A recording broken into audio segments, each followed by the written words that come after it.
దానియేలు గ్రంథం మొదటి అధ్యాయం. దానియేలు గ్రంథము మొదటి అధ్యాయము 17వ వచనం మాత్రమే. ఆ ఒక్క వచనాన్ని అందరం కలిసి 2 సార్లు చదువుదాం. దానియేలు గ్రంథం 1వ అధ్యాయము 17వ వచనాన్ని 2 సార్లు చదువుకుందాం. ఈ నలుగురు బాలుర సంగతి ఏమనగా, దేవుడు వారికి జ్ఞానమును సకల శాస్త్ర ప్రావీణ్యతయు వివేచనయు అనుగ్రహించింది. మరియు దానియేలు సకల విధములకు దర్శనములను స్వప్న భావములను గ్రహించు తెలివి గలవాడై ఉండెను. మరొకసారి, ఈ నలుగురు బాలుర సంగతి ఏమనగా, దేవుడు వారికి జ్ఞానమును సకల శాస్త్ర ప్రావీణ్యతయు వివేచనయు అనుగ్రహించింది. మరియు దానియేలు సకల విధములకు దర్శనములను స్వప్న భావములను గ్రహించు తెలివి గలవాడై ఉండెను. చాలండి. చదువుకున్న లేఖన భాగం చేరిరాగలిగిన మన హృదయాలకు ఈ మధ్యాహ్న కాల సమయం ప్రభు యొక్క ప్రత్యక్షత, ఆయన ప్రసన్నతలను అనుభవించుటకు హెచ్చరికగా, పురికొల్పుగా, ఆశీర్వాదకరంగా, దీవెనకరంగా ప్రేమగల దేవుడు చేయునుగాక. ఆమేన్. ప్రభు ప్రజలారా, ప్రభునందున్నటువంటి ప్రియమైన వారలారా, మనం దేవుని యొక్క వాక్యం మీదనే మన మనస్సు నిలుపుకుందాం. ఈ నలుగురు బాలుర సంగతి,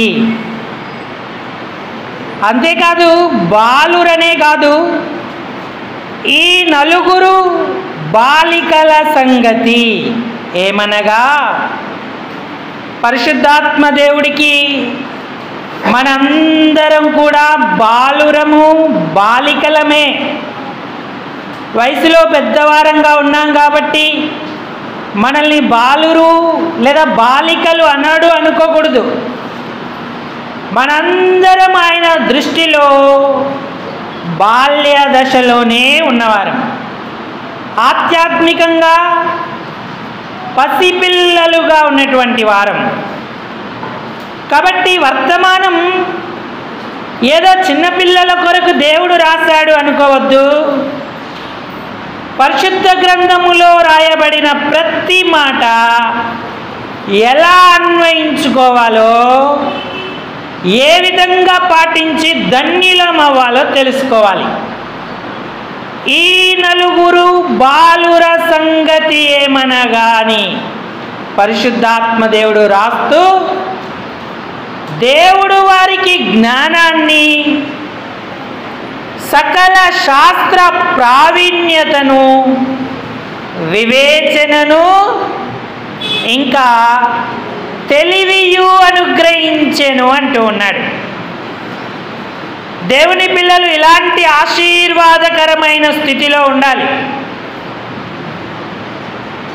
ఏదో భౌతిక సంబంధమైన ఐశ్వర్యం, ఆస్తి, స్థలాలు, పొలాలు, ఇల్లు, సంతానం, భోగభాగ్యాలను అనుగ్రహించెను అని వారి గురించి చెప్పబడలేదు. ఒకవేళ అవి అనుగ్రహింపబడి ఉంటే బడి ఉండొచ్చు, కానీ అవి దేవుని దృష్టిలో ఎన్నికైనవి కావు. ఆయన దృష్టిలో ఎన్నికైన జ్ఞానం, ప్రావీణ్యత, వివేచన, తెలివి వారికి ఇవ్వబడింది. ఈనాడు మనం దేవుని పిల్లలముగా ఆ ఆధిక్యతను అనుభవిస్తున్నామా? అవి కలిగి ఉంటే భూ సంబంధమైనవన్నీ వాటంతటా అవే మనకు ఇస్తాడు దేవుడు. సొలొమోనుతో ఆయన అన్నాడు, నేను ఏది ఇచ్చుట నీకు ఇష్టమో దాన్ని అడుగుము అన్నాడు. సొలొమోన్ అన్నాడు, అయ్యా ఈ విస్తారమైన జనానికి నేను న్యాయం తీర్చేటట్టు వివేకము గల జ్ఞాన హృదయము నాకిమ్ము అన్నాడు. సొలొమోను చేసిన మనవి దేవునికి అనుకూలమైంది. సొలొమోను, నువ్వు శత్రువుల ప్రాణము అడగలేదు, దీర్ఘాయుష్యు అడగలేదు, ఐశ్వర్యము అడగలేదు, కానీ నా మహిమ కొరకు జీవించడానికి, నా పనిని సమర్థవంతంగా చేయడానికి జ్ఞానం అడిగావు. నాకెంతో సంతోషం అనిపించింది. వాటితో పాటుగా ఇవన్నీ నీకు అనుగ్రహించుతున్నాను అన్నాడు. ఒకవేళ ఐశ్వర్యం అడిగి, దీర్ఘాయువడివి, శత్రువుల ప్రాణాన్ని ఒకవేళ సొలొమోను అడిగి ఉంటే అతనికి జ్ఞానము, తెలివి అనుగ్రహింపబడేది కాదు. మనం దేని మీద మనస్సు ఉంచాలో దాని మీద మనస్సు ఉంచాలి. ఆ వెనువెంట మనకు భూసంబంధమైన సకల విధములకు దీవెనలు కలుగుతూ ఉంటాయి. ఎందుకు వీరు ఇంతగా ఆశీర్వదింపబడ్డారు? ఇప్పుడు దానియేలుకు భూసంబంధమైన ఆస్తికి కొదవలేదు. ఎందుకంటే ముగ్గురు ప్రధానులలో ఆయనే ముఖ్యుడు. రాజు తర్వాత రాజు అంత స్థాయి అతనికి ఉంది. ఒక మంత్రికి ఉండవలసిన సకల సదుపాయాలు ఆయనకున్నాయి. అలాగే షద్రక్ మేషక్ అబేద్నెగోలు కూడా వారు ముఖ్యులే జ్ఞానులలో. వారికి కూడా అలాంటి ఆధిక్యత లభించింది. వారు ఈ భూసంబంధమైన వాటిని సంపాదించాలి అని పరిగెత్తలేదు, కానీ దేవునికి మహిమకరంగా ఉంటే అవన్నీ కూడా వాటంతట అవే మాకు వస్తాయని గ్రహించారు. అందుకే దేవుడు అన్నాడు, మొదట దేవుని నీతిని, రాజ్యాన్ని వెతుకుడి, అప్పుడు అవన్నీ మీకు అనుగ్రహింపబడును అన్నాడు. మొదటి స్థానం ఆయనకి ఇస్తే ఏ ఏ స్థానాలలో ఏవి ఉండాలో అవన్నీ వాటి స్థానాలలో ఉంటాయి. కాబట్టి రక్షణ పొంది దేవుని బిడ్డవైన నీవు ఈ నలుగుర బాలుర సంగతిలాగా ప్రశంస పొందడానికి ఆయన సన్నిధిలో నిలిచి ఉన్నావా? ఆ ఆధిక్యతను అనుభవించడానికి, ఆ విజయాన్ని పొందడానికి, ఆ స్థాయిని పొందడానికి దేవుని కొరకు వారు ఏం చేశారో మనం అది చేస్తే ధన్యులమవుతాం. మొట్టమొదట దానియేలు, షడ్రక్, మేషక్, అబేద్నెగోలు దేవుని యందు విశ్వాసముంచిన వారు. ఇశ్రాయేలీయుల దేవుడే నిజమైన దేవుడు అని నమ్మినవారు. వారు విగ్రహారాధన చేయడానికి వెనకడుగు వేసిన వారు. ఆ విశ్వాసం మనలో ఉందా? ఆలయానికి వచ్చినంత మాత్రాన అందరూ రక్షణ పొందిన వారని కాదు. యేసును సొంత రక్షకుడిగా అంగీకరించి పాపక్షమాపణ అనుభవం వ్యక్తిగతంగా అనుభవించిన వారే రక్షణ పొందినవారు. ఆయనను దేవునిగా నమ్మినవారు. నువ్వు ఒకవేళ యేసును అంగీకరించకపోతే, ఈరోజు కాకపోతే రేపైనా వెనక్కి వెళ్ళిపోతావు, ఆయనతో ఉండవు. చూడండి, ఒకసారి యేసు ప్రభు వారు మాట్లాడినప్పుడు మాటలకు అభ్యంతరపడి అనేకులు వెనక తీసిరి అన్నాడు. యోహాను సువార్త 6వ అధ్యాయం 66వ వచనం. అప్పటి నుండి ఆయన శిష్యులలో అనేకులు వెనుక తీసి మరి ఎన్నడూను ఆయనను. అసలు ఎందుకు వెనక తీశారు వీరు? ఆయన శిష్యులు అన్నాడు. ఆయన శిష్యులంటే ఆయనతో పాటు కొంతకాలం జరిగి నడిచిన వారే కదా. ఆయన ఇచ్చిన రొట్టెలు తిన్నారు, ఆయన అద్భుతాలు చేస్తే చూశారు, ఆయన ఇచ్చిన చేపలు తిన్నారు, సూచక్రియలు చూసి ఆనందించారు. కానీ ఇప్పుడు వెనక తీశారు, మరి ఎన్నడూను ఆయనను వెంబడింపలేదు అన్నాడు. కారణం ఏంటి? 60వ వచనం చదవండి. ఆయన శిష్యులలో అనేకులు ఈ మాట విని ఇది కఠినమైన మాట, ఇదెవడు వినగలడని చెప్పుకొనిరి. యేసు తన శిష్యులు దీనిని గురించి సనుగుకొనుచున్నారని తనకు తానే ఎరిగి, దీని వలన మీరు అభ్యంతరపడుచున్నారా?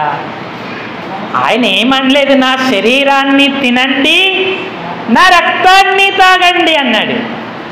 అంతకాలం సహవాసం చేసి ఏ విధంగా ఆయన మాట్లాడుతున్నాడో అర్థం చేసుకోలేనటువంటి స్థితిలో ఉన్నారు. ఇది కఠినమైన మాట. ఎప్పుడు నీకు మెచ్చుకునే మాట, ప్రశంసించే మాట, పొగిడే మాటే కావాలా? అప్పుడప్పుడు యేసుప్రభు వారు కఠినమైన మాటలు మాట్లాడాడు. ఇది ఎవడు వినగలడు, ఇలా ఎందుకు చెప్తున్నాడు అని వారు సనుక్కున్నారు, వెనక తీశారు, మరెన్నడూ వెంబడించలేదు అన్నాడు. ఈనాడు సువార్త నీకు కఠినంగా ఉందా? యేసే దేవుడు అనే మాట కఠినంగా ఉందా? ఎందుకు అన్యజనులు ఆయన మాత్రమే దేవుడు అంటే ఒప్పుకోరంటే ఆ మాట వారికి కఠినంగా ఉంటుంది. నువ్వు రక్షణకు పొందపోతే ప్రభు యొక్క ప్రతి మాట నీకు కఠినంగానే ఉంటుంది. అందుకే ఇదే అనుకూలమైన సమయం.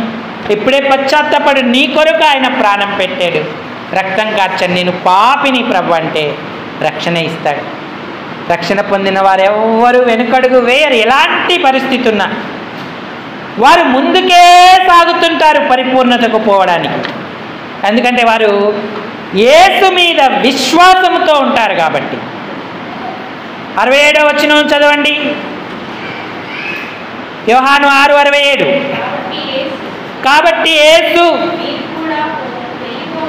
మీరు కూడా వెళ్ళిపోవాలని ఉన్నారా?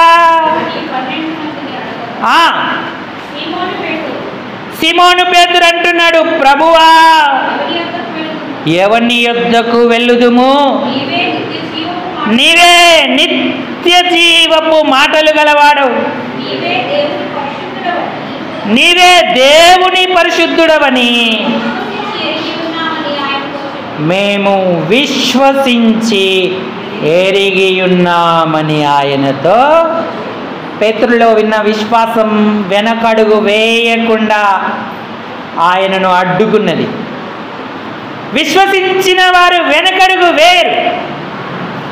ఎలాంటి పరిస్థితుల్లోనైనా ప్రభువుని ఎరిగి ఉన్నారు కనుక ఆయనను హత్తుకోవడానికి ప్రయత్నం చేస్తూ ఉంటారు. మిగతా వారందరూ వెంబడించలేదు. అందులో రక్షణ ఉన్నవారు ఉన్నారు, రక్షణ లేని వారు కూడా ఉన్నారు. ఈనాడు ఒకవేళ రక్షణ పొంది కూడా నువ్వు వెనకడుగు వేస్తున్నావా? నువ్వు వెనకడుగు వేస్తే దేవుని ఆత్మకు సంతోషం ఉండదు, నీలో విశ్వాసం ఉండదు అని గుర్తుంచుకోవాలి. ఎందుకంటే నీతిమంతుడైన వాడు విశ్వాసమూలముగా జీవించును అన్నాడు. హెబ్రీ పత్రిక 10వ అధ్యాయం 37, 37, 38 వచనాలు. ఇక కాలము బహు కొంచెముగా ఉన్నది, వచ్చుచున్నవాడు ఆలస్యము చేయకవచ్చును. నా ఎదుట నీతిమంతుడైన వాడు ఆ విశ్వాస మూలముగా జీవించును గాని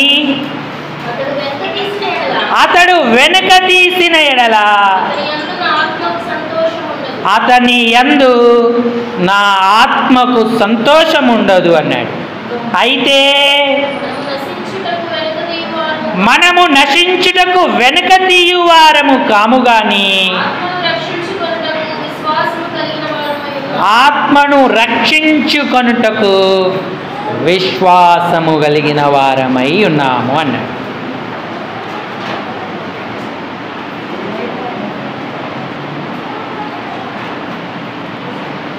విశ్వాసకర్త ఓ యేసు ప్రభు, కొనసాగించు వాడయే. పాడండి మందరు.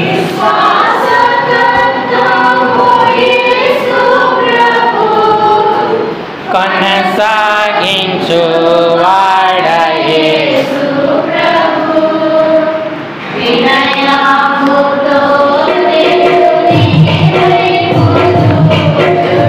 విసుగాక పరుగెత్తని వినయముతో నిన్ను విసుగాక పరుగెత్తని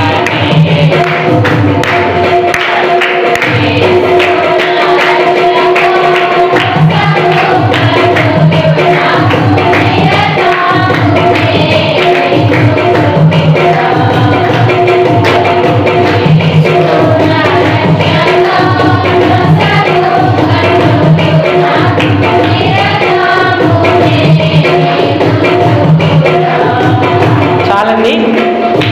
యేసే విశ్వాసమునకు కర్తయై దాన్ని కొనసాగించువాడై ముగించువాడునై ఉన్నాడు. రక్షణ లేని వారు వెనక తీయడానికి, రక్షింపబడిన వారు వెనక తీయడానికి కారణమేమీ లేదు, అభ్యంతరము తప్ప. ఇంత గొప్ప సాక్షి సమూహం మేఘము వలె మనలను ఆవరించి ఉన్నది అన్నాడు. నీ ఆత్మను రక్షించుకోవడానికి నువ్వు విశ్వాసము కలిగి వెనకడుగు వేయక ముందుకే సాగుతున్నావా, లేక దేవుని ఆత్మకు సంతోషం ఇవ్వక వెనకకు వెళ్ళిపోతూ ఉన్నావా? మనల్ని మనం పరీక్షించుకొని మరింత బలపడుతూ ముందుకు వెళ్ళాలి. ఎప్పుడు అనుకూలమైన సంగతులే మనకుండవు, ఎన్నో ప్రతికూలమైన పరిస్థితులు ఉంటాయి. వాటి మధ్య కూడా మనం దేవునితో సాగాలి, వ్యక్తిగతంగా సాగాలి, కుటుంబముగా సాగాలి, సంఘముగా సాగుతూ విశ్వాసాన్ని బలపరుచుకునేటువంటి వారంగా ఉండాలి. ఎందుకంటే షద్రక్ మేషక్ అబేద్నెగో దానియేలను ఈ నలుగురు యెరూషలేములో లేరు, ఇశ్రాయేలు దేశములో ఆనందకరమైన దేశములో లేరు. వారి దేశాన్ని శత్రువు చెరపట్టాడు. నెబుకద్నెజరు వచ్చి దాన్ని క్రూలదోశాడు, అగ్నితో గుమ్మాలను కాల్చాడు. ఈ నలుగురు బాలులను కూడా చెరగా బబులోనికి తీసుకోలేడు. తల్లిదండ్రులు లేరు, అన్నదమ్ములు లేరు, చుట్టుపక్కల ఉన్న పరిస్థితులు, యెరూషలేములో ఉన్న పరిస్థితులు బబులోనులో లేవు. వారు చెరగా అక్కడికి వెళ్ళినప్పటికీ కూడా వారి ప్రతికూలమైన పరిస్థితుల్లో విశ్వాసంతో జీవించారు.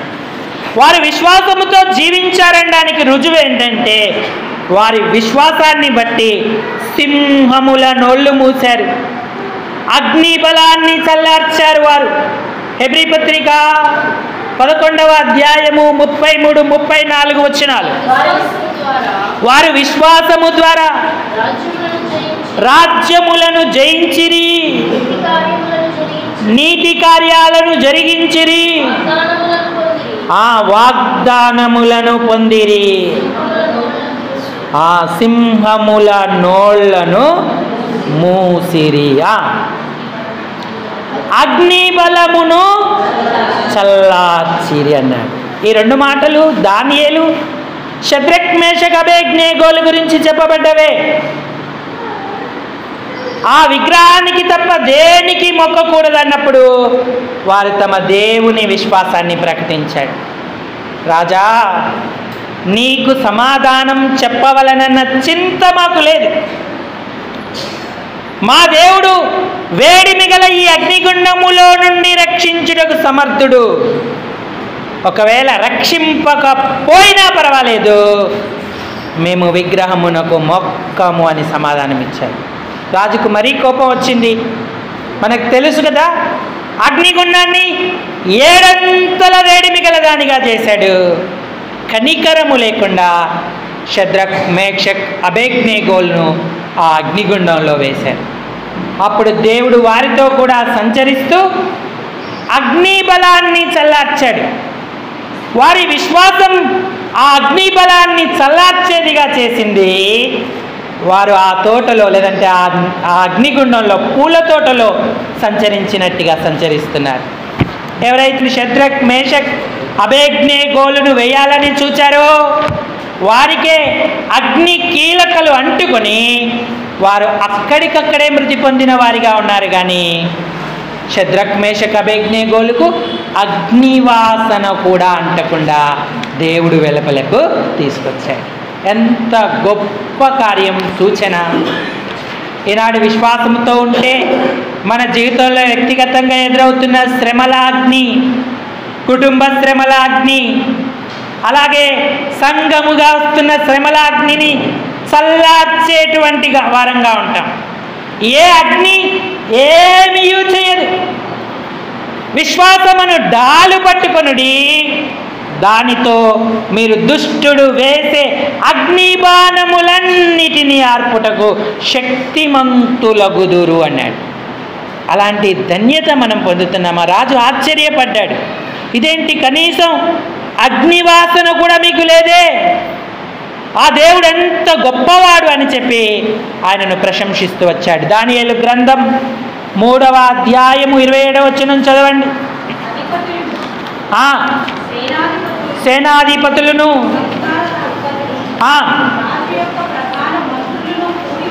రాజు యొక్క ప్రధాన మంత్రులను కూడి వచ్చి ఆ మనుషులను పరీక్షించి వారి శరీరములకు అగ్ని ఏ హాని చేయకుండుటయు, వారి తల వెంట్రుకలలో ఒక్కటైనను కాలిపోకుండుటయు,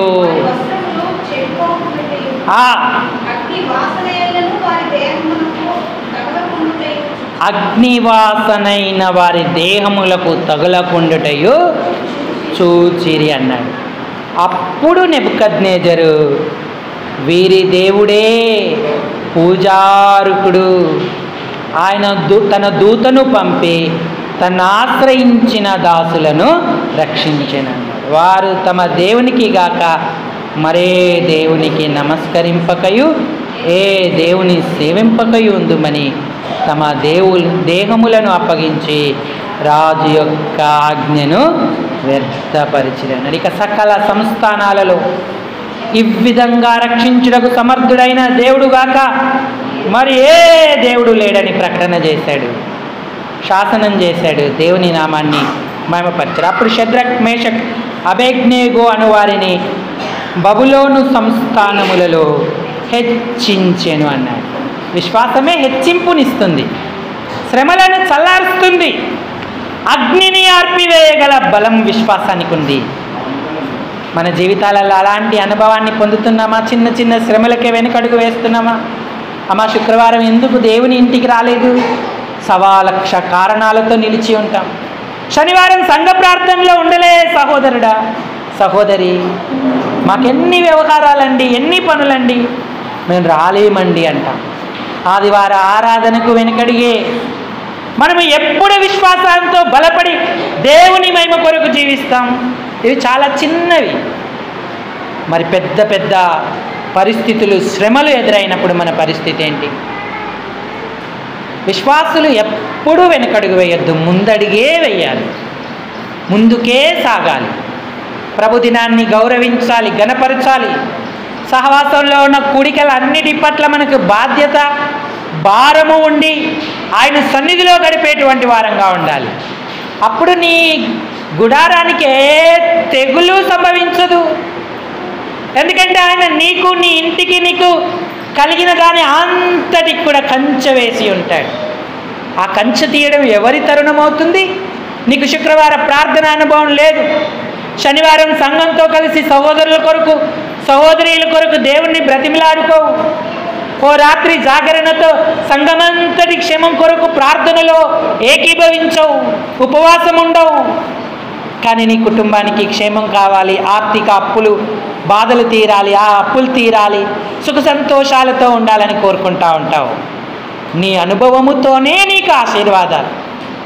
మనలో కార్యగుతన శక్తి చొప్పున మనము అడుగు వాటి కంటేను, ఊహించు వాటి కంటేను అత్యధికంగా దేవుడు దయచేస్తాడు.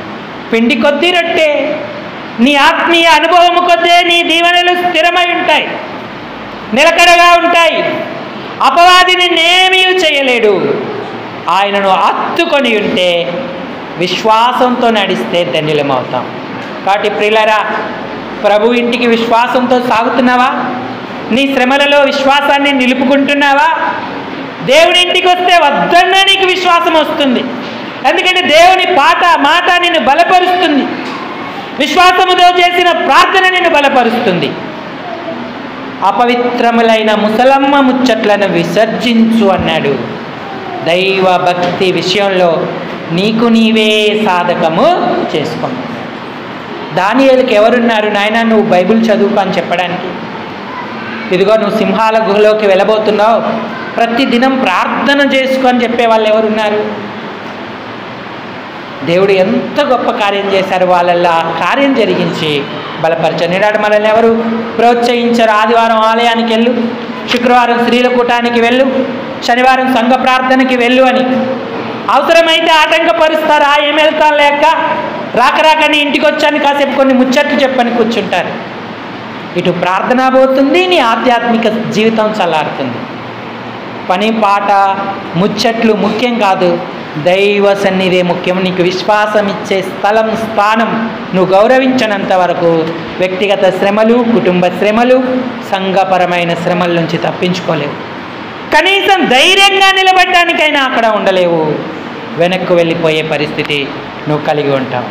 కాబట్టి ప్రియులారా, మొట్టమొదట విశ్వాసాన్ని సంపాదించుకోవాలి. నీతిమంతుడైన వాడు విశ్వాసమూలముగా జీవించునన్నాడు. అప్పుడు మనం ధన్యులమవుతాం. రెండవ కారణం, దేవుడు వారికి జ్ఞానాన్ని, వివేచనను, సకల శాస్త్ర ప్రావీణ్యతను, తెలివిని ఇవ్వడానికి కారణం ఏంటంటే వారు పరిశుద్ధతను ప్రేమించారు. దానియేలు గ్రంథం మొదటి అధ్యాయం 8వ వచనం, రాజు భుజించు భోజనమును పానము చేయు ద్రాక్షారసమును పుచ్చుకొని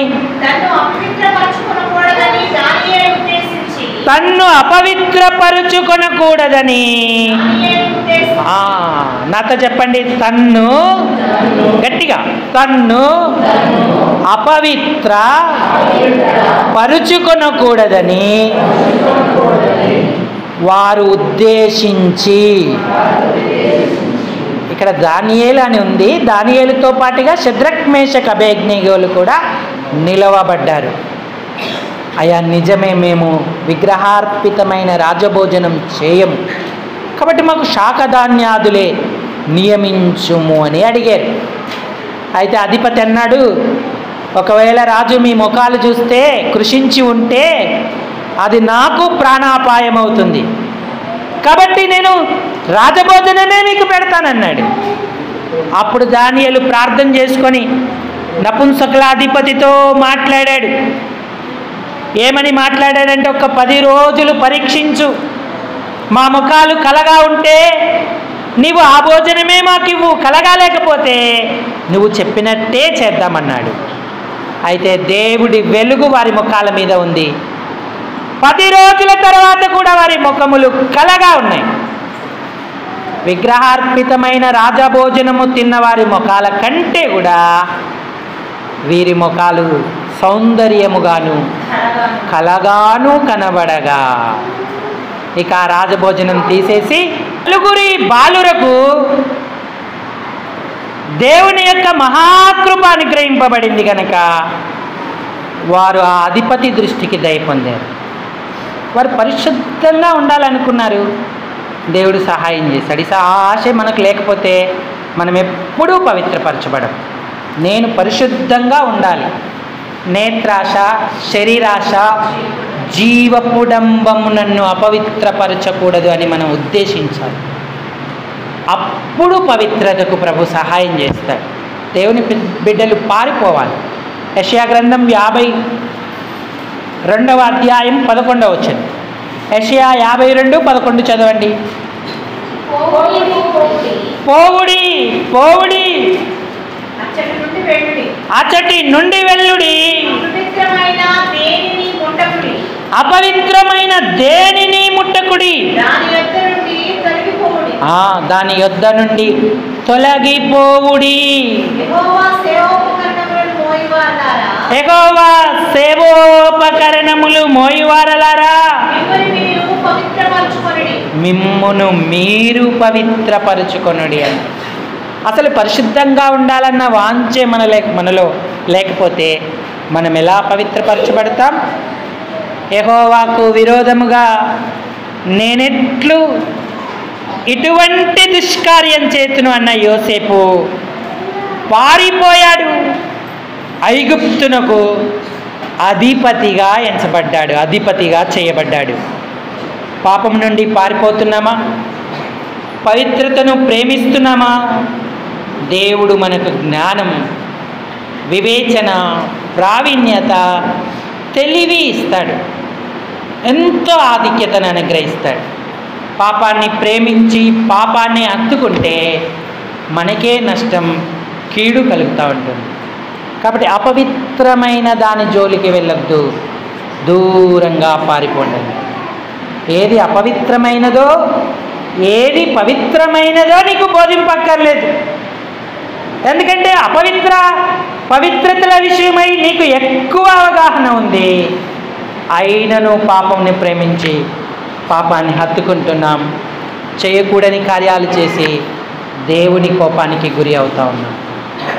నీవు బాలుర వలె ఆశీర్వదింపబడాలి అంటే, ఆయన దీవెన పొందాలంటే పరిశుద్ధతకు ప్రాముఖ్యత ఇచ్చేవారముగా, పరిశుద్ధతను కలిగి ఉండేవారముగా చూసుకోవాలి.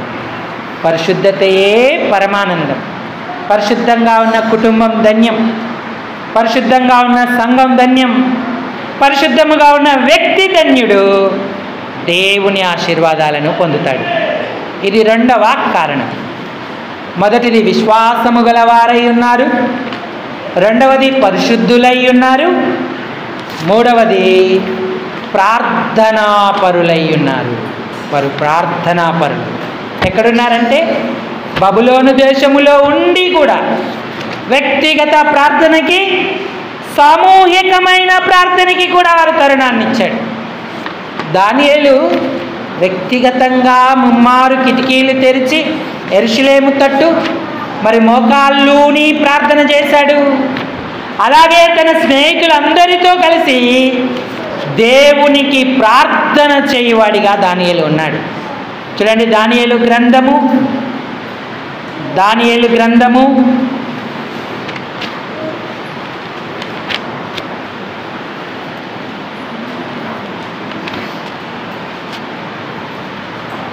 మొదటి అధ్యాయం,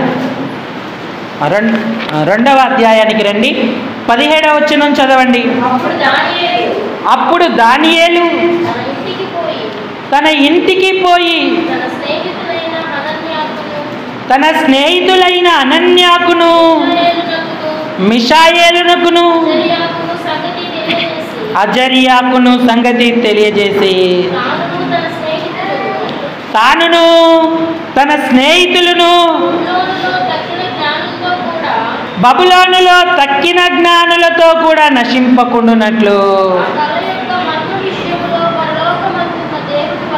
పరలోకమందున్న దేవుని వలన కటాక్షము పొందు నిమిత్తమై ఆయనను వేడుకొనుడని వారిని హెచ్చరించెను అన్నాడు.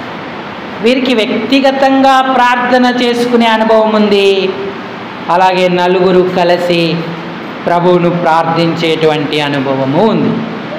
ఈనాడు మనకి రెండు అనుభవాలు ఉన్నాయా? వ్యక్తిగతంగా ప్రార్థిస్తున్నాం, దేవుని స్తోత్రం.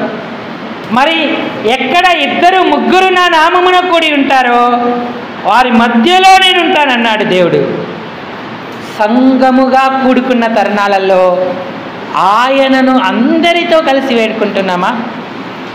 ఈ అనుభవమే సింహముల నోళ్ళు మూయించడానికి కూడా కారణమైంది. జ్ఞానులందరూ రక్షించబడ్డానికి కారణమైంది. ప్రార్థన లేకపోతే మనం ఏ విజయము పొందలేము. విశ్వాసము, పరిశుద్ధత, ప్రార్థన, ఈ మూడు లక్షణాలు వాళ్ళల్లో ఉన్నాయి. కాబట్టి బబులోను దేశములో అత్యధికమైన గొప్ప స్థానాలు వారికి ఇవ్వబడ్డాయి. ఆ నలుగురు బాలురు మంచి జ్ఞానాన్ని, వివేచనను, అలాగనే సకల శాస్త్ర ప్రావీణ్యతను, తెలివిని సంపాదించినటువంటి వారిగా ఉన్నారు.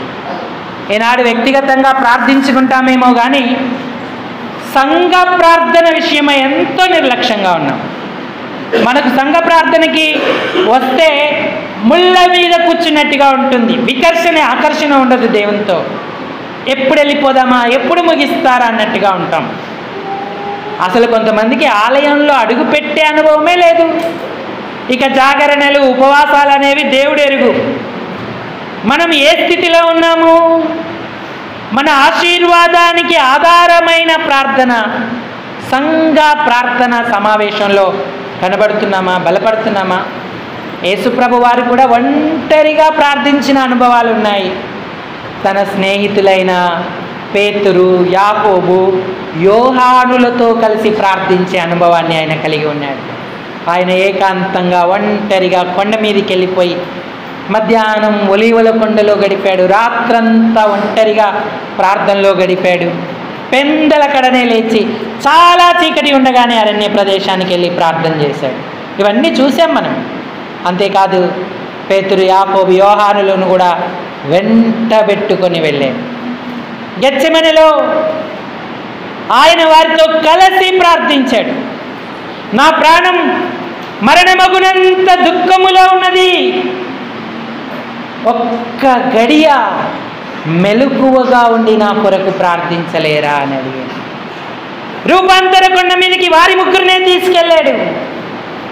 వారు ప్రార్థించుచుండగా ఆయన ముఖరూపము మారెను, ఆయన వస్త్రములు తెల్లనివై దగదగ మెరిసెను అన్నాడు.